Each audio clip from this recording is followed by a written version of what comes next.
Hello students. So let's start today's topic, and that is very important because in your main exam maximum time question capacitor पर ही आया है. So today's topic is capacitors and capacitance. Capacitor is a electronic device and capacitance is a physical quantity. So let's start that topic. What is capacitor? So capacitor is a system of two conductors separated by an insulator. ठीक है, दो conductors का एक system है जो separated है bye an insulator. अभी insulator जो है वो कुछ भी हो सकता है. इट कैन बी एयर और some other material. Okay, and जो कंडक्टर्स हैं उन पे हम कह देते हैं कि चार्ज Q1 है, एक पर दूसरे पे Q2 है, और एक का पोटेंशियल जो है वो V1 है और दूसरे कंडक्टर का पोटेंशियल जो है वो V2 है. तो ये जो कम्बिनेशन है, ये जो सिस्टम बना दो कंडक्टर्स का, that will be known as a capacitor. But in practice usually we have take that two conductors which have charge Q and minus Q. ठीक है, इन 12th क्लास हम जिन कैपेसिटर्स की बात करेंगे उनमें हम एक कंडक्टर पे चार्ज लेंगे प्लस Q, दूसरे पे लेंगे माइनस Q, और उनके बीच का पोटेंशियल डिफरेंस हो जाएगा V1 माइनस V2. दोनों कंडक्टर्स के बीच में पोटेंशियल डिफरेंस हम V से डिनोट करेंगे. ओके, इसी तरह के कैपेसिटर्स जो है वो हम डिस्कस करेंगे 12th क्लास में. ये बात सही है कि जो बेसिक डेफिनेशन है उसमें चार्जेस Q1 Q2 हो सकते हैं, बट हम जो डील करेंगे वहाँ पर चार्जेस ऑन द कैपेसिटर्स, जो कैपेसिटर में जो कंडक्टर लेंगे हम उनके ऊपर चार्ज लेंगे plus Q and minus Q. ठीक है, so this is the example, और वी कैन से इस सिंपल डायग्राम कह सकते हैं. मैंने इसमें शेप जो है वो कुछ भी दिखा दी. आप सिलेंड्रिकल शेप भी ले सकते हैं. You can take parallel plates to each other, but हमें ध्यान रखना है कि एक पे चार्ज प्लस Q है, दूसरे पे माइनस Q है, एक का पोटेंशियल V1 है, दूसरे का V2 है, और पोटेंशियल डिफरेंस को हम V से डिनोट करेंगे. क्लियर?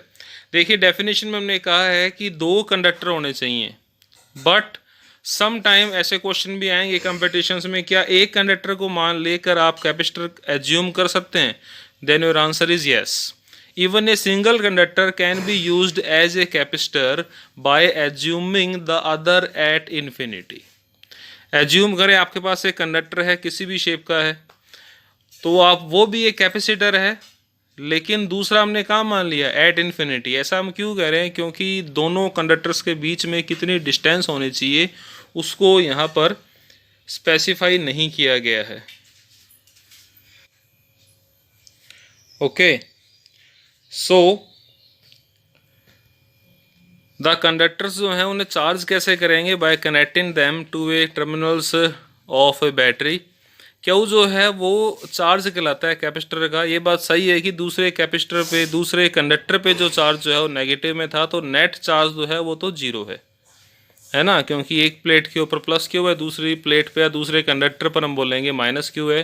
बट जो मैग्नीट्यूड है उनके चार्ज का, that is known as charge of the capacitor, और इसे बैटरी से कनेक्ट कर देंगे, then we will get charge on capacitor. इसकी बात डिटेल से भी कैसे चार्ज स्टोर होता है वो अपकमिंग वीडियोस में बात करेंगे.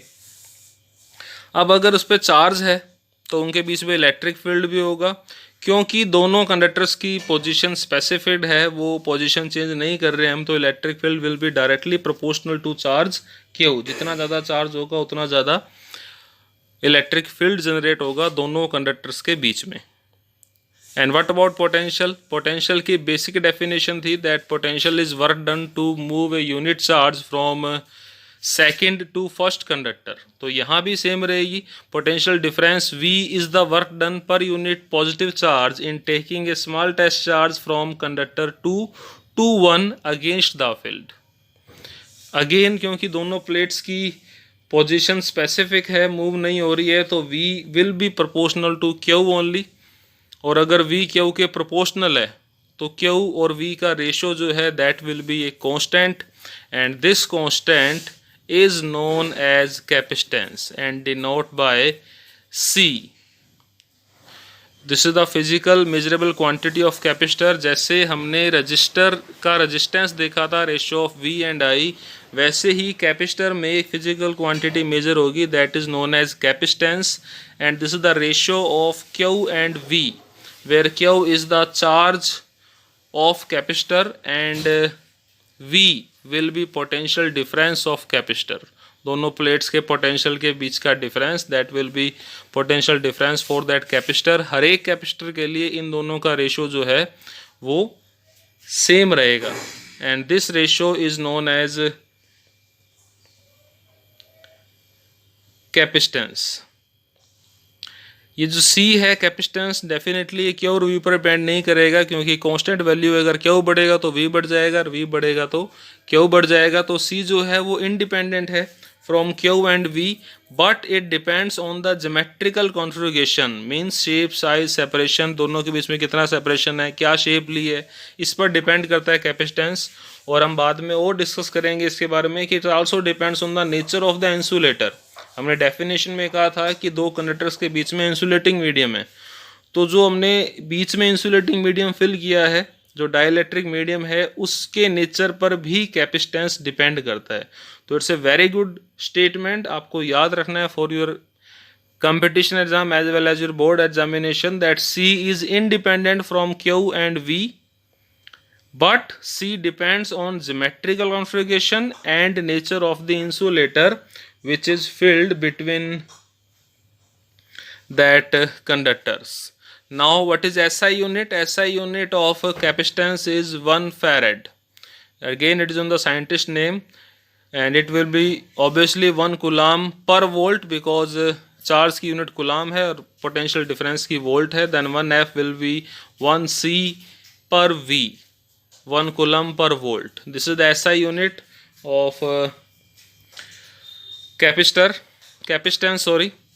अब जो फेरेड है ये बेसिकली प्रैक्टिकली बहुत बड़ी यूनिट है, ये आगे जब हम और डिस्कस करेंगे इसके बारे में तो वहाँ सामने आएगा। इसीलिए नॉर्मली जब आप न्यूमेरिकल सॉल्व करेंगे, प्रैक्टिकल जब आप करते हैं तो इसकी यूनिट लेते हैं माइक्रो फेरेड में, नैनो फेरेड में या पीको फेरेड में, क्योंकि 1 फेरेड जो है it will very large unit for measuring the capacitance of a capacitor.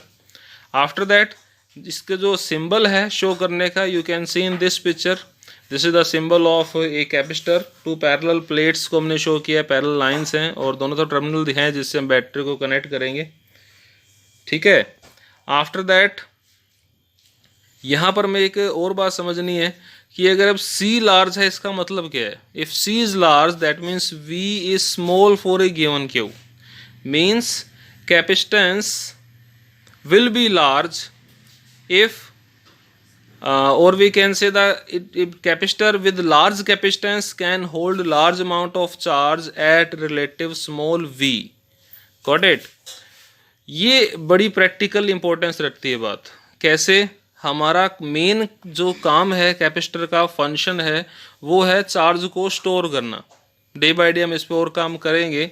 The main function of capacitor is storing the charge. तो ये कैसे ज़्यादा चार्ज स्टोर करेगा? एक तो C ज़्यादा होना चाहिए और जो V है it should be relatively small. और V की लिमिटेशंस के लिए हमें एक टॉपिक और डिस्कस करना है, तो let's discuss about that topic. यहाँ बेसिक इंफॉर्मेशन पूरी हो गई है कैपेसिटर की। अब अगर V की वैल्यू ज़्यादा है इसका मतलब क्या है? That strong electric field around the conductor because E proportional to V। High potential difference implies that strong electric field around the conductor. और अगर बहुत स्ट्रॉन्ग इलेक्ट्रिक फील्ड है तो वो क्या करेगा? जो सराउंडिंग एयर है, सराउंडिंग मीडियम है, उसे आयोनाइज कर देगा। A strong electric field can ionise the surrounding air and accelerate the charge so produced to be a positive charge plate, therefore neutralise the charge on the capacitor plate at least partially. Meaning what? अगर electric field बहुत ज़्यादा है तो वो बीच की air को क्या कर देगा? आयोनाइज कर देगा, मीन्स उसे आयंस में कन्वर्ट कर देगा।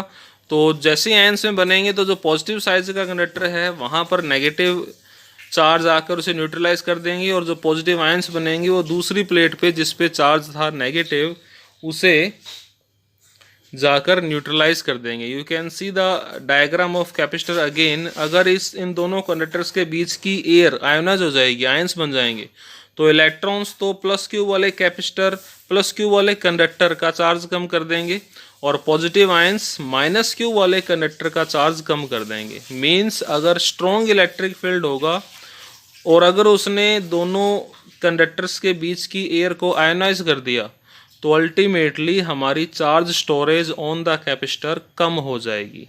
आई hope this is clear to all. That means there should be a limit of electric field. Okay, so यहां पर उसी बात को मैंने दोबारा बताया एक बार। In other words the charge of capacitor leak away due to the reducing in insulating power of the inverting medium. जो बीच का मीडियम है उससे इंसुलेटिंग पावर अगर हम कम कर देंगे तो चार्ज स्टोरेज भी कम हो जाएगी। यहाँ से नई डेफिनेशन सामने आई है, the maximum electric field that a dielectric medium can withstand without breakdown. Breakdown का मतलब है इसकी इंसुलेटिंग प्रॉपर्टी नहीं होनी चाहिए। ब्रेकडाउन मीन्स आयोनाइज नहीं होना चाहिए। अगर आयोनाइज हो गया तो वो चार्ज को कम कर देगा। किसके चार्ज को? कैपेसिटर के चार्ज को। तो ये जो मैक्सिमम इलेक्ट्रिक फील्ड है किसके लिए? डाइलेक्ट्रिक मीडियम के लिए। That a dielectric medium can withstand without breakdown of its insulating property that is known as dielectric strength. इसका न्यूमेरिकल्स में बड़ा यूज है। डाइलेक्ट्रिक स्ट्रेंथ उस इलेक्ट्रिक फील्ड इंटेंसिटी की वैल्यू को बोलेंगे जहां तक आपका इंसुलेटर जो कैपेसिटर में फिल किया है वो ब्रेकडाउन नहीं होता। अगर वो ब्रेकडाउन हो गया तो वो क्या करेगा? मीडियम को आयोनाइज कर देगा। Due to that charge will be reduce on the capacitor. Got it? Air के लिए है, इसकी वैल्यू है फिक्स है 3 × 10⁶ वोल्ट पर मीटर। आई होप ये वैल्यू आपको देंगे न्यूमेरिकल्स में, लेकिन आप याद भी रखें कि एयर के लिए जो डाइलेक्ट्रिक स्ट्रेंथ है दैट इज 3 × 10⁶ वोल्ट पर मीटर। ये थोड़ा सा रिसेंबल है स्पीड ऑफ लाइट के से, तो आपको याद रह जाएगा वहाँ पावर 8 थी या पावर 6 है। इसका मतलब क्या है? इसका मतलब ये है for a separation between conductors of the order of 1 centimetre और so the field corresponding to a potential difference 3 × 10⁴ volt between the conductors. इतना फील्ड उसके बीच में होगा तो वो सही काम करेगा अगर सेपरेशन 1 सेंटीमीटर है तो। Clear to all? सो ये लास्ट स्टेटमेंट था। बेसिक हमारा कंप्लीट हो गया about capacitor and capacitance. Further details करेंगे अगले वीडियो में। Thank you very much. If you have any doubt then you can ask in comment section and please comment on the video ताकि हम अगले videos को modify कर सकें। अगर यहाँ पर कुछ कमी रह जाती है तो आप बताइए कि ये चीज़ क्लियर नहीं है या ये कंसेप्ट सही नहीं है, ताकि अगले वीडियो में उसे और मॉडिफाई करूँ। Thank you very much.